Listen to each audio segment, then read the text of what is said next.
Seda lühikest seeriat saad sa teha hommikuti siis, kui selg on natukene kange ärgates. Kõigepealt kohe voodis tõustes või voodis olles selili vaagna kallutused. Kallutades kergelt vaagnat õlgade poole ja kandade poole. Tallad on sul maas, keha on hästi vaba, proovi lõdvestuda ja proovi leida liikumist läbi vaagna, mis kandub edasi mööda kogu lülisammast üles peani välja. Sa võid teha neid kallutusi ka küljelt küljele, saates ühte põlve teisest pikemaks ette välja. Ja sa võid teha ka ringe. Mõtle, et sa jätad jäljendi oma vaagnaga mati sisse, nagu pitsati tempel.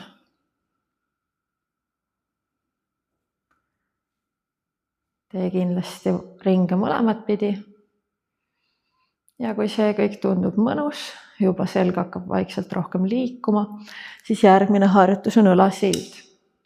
Peal midagi ei ole. Alustad samamoodi kerge vaagna kallutusega õlgade poole ja siis sa rullid oma selja järk-järku matist lahti, saates põlvi ette toetudes taldadele. Ja siis sa tuled alla rinnaluu esimesena, roidekorv järgmisena ja vaagen sabaga viimaseks. Kui sul on hommikul selg kange, võib-olla sa teed ainult pisikese tõsta ja juba alla tagasi. Võib-olla sa ei tulegi matist lahti, ka see on täiesti okei.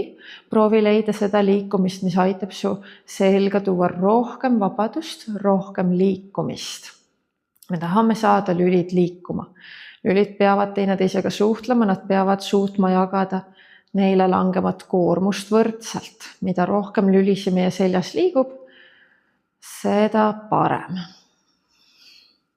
Ja järk-järgult sa saad kasvatada seda liikumist suuremaks. Tallad suruvad, käed toetavad. Mõtle sellele, et põlved hakkavad liikuma ette välja pikemaks, alaselg läheb pikaks.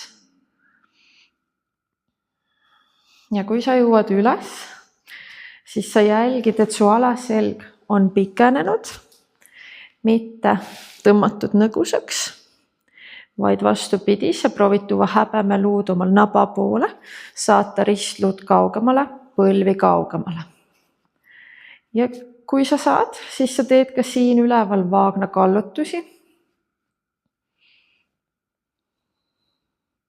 ja vaagna libisemisi küljelt küljele. Ning sa võid tulla järk-järgult alla, jätkates nende kallutuste või libisemistega ja võta nii palju vaheetappe alla tulekul kui vähegi võimalik enne, kui sa matini päriselt jõuad. Tee seda mõned kordused hommikuti, kuni sa tunned, et selg hakkab natukene rohkem liikuma, tekib vabadust juurde. Järgmine harjutus, mis sa võid teha, on ülaselja tõsted. Käed paned pea taha, sõrm seongusse, et sa toetad oma pead, kael pingesse ei lähe. Välja hingates sa saadad rinnaku alla, sa tuled, otsid kumerust oma ülaselga ja liigud alla tagasi sirutama. Ja tuled üles kumeraks ja liigud alla tagasi. Pane tähele, see ei ole kõhulihaste harjutus selles mõttes, et me ei ürita tulla võimalikult kõrgele. Me ei ürita põlvi puudutada, me proovime lihtsalt saada ülaselga rohkem liikumist. Proovides hoida alaseljas vabadust, vaagnas neutraalset asendit, nii hästi kui võimalik. Mõned kordused seda ja seejärel rulli end kõhuli.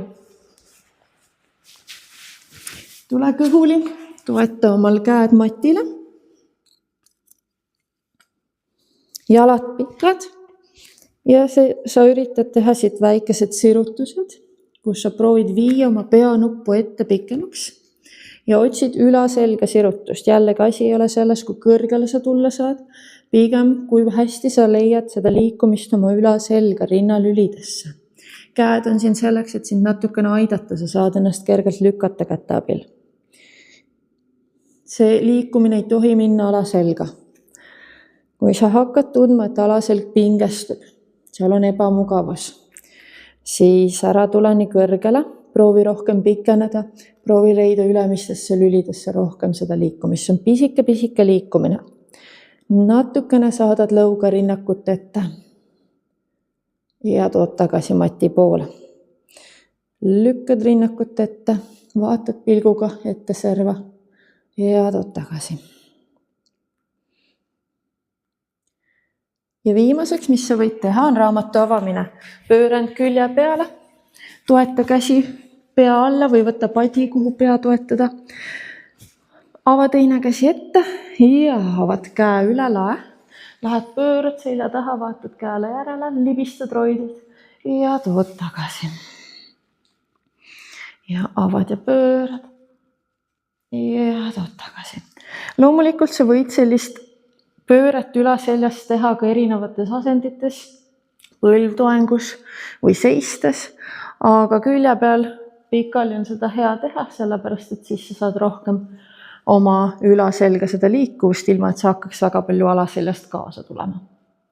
Jällegi tee ka seda mõlemale küljele.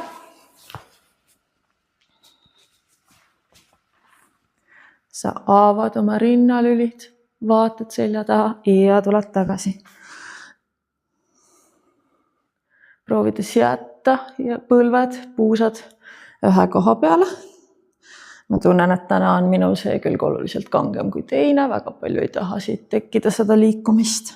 Jalad tahavad koheselt kaasa tulla, ma proovin neid hoida all mati pool. Et seda rohkem avanemist oma ülaselga rinnalülidesse. Kui need on tehtud, tuleb põlvtoengusse. Käed õla all, põlvad puusa all ja lükkad selja kumeraks, kassilehma harjutus ja serutad. Kumerdad ja serutad. See võiks olla hästi selline mõnus ja kerge liikumine. Lihtsalt siia hommikusse. Sa proovid kumerdada, saates kõhtu lülisamba poole ja sirutada just nimelt oma ülaselga, mida sa enne tegid ka matil. Kumerdad ja sirutad. Ja siis sa võid teha need samad raamatu avamise moodi liikumised.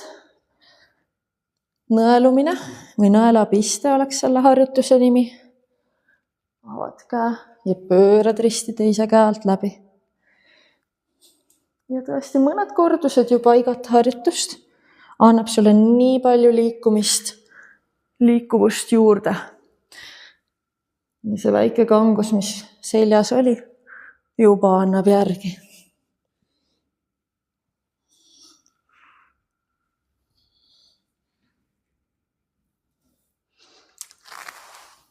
Tee seda igal hommikul ja anna teada, kas aitas sind.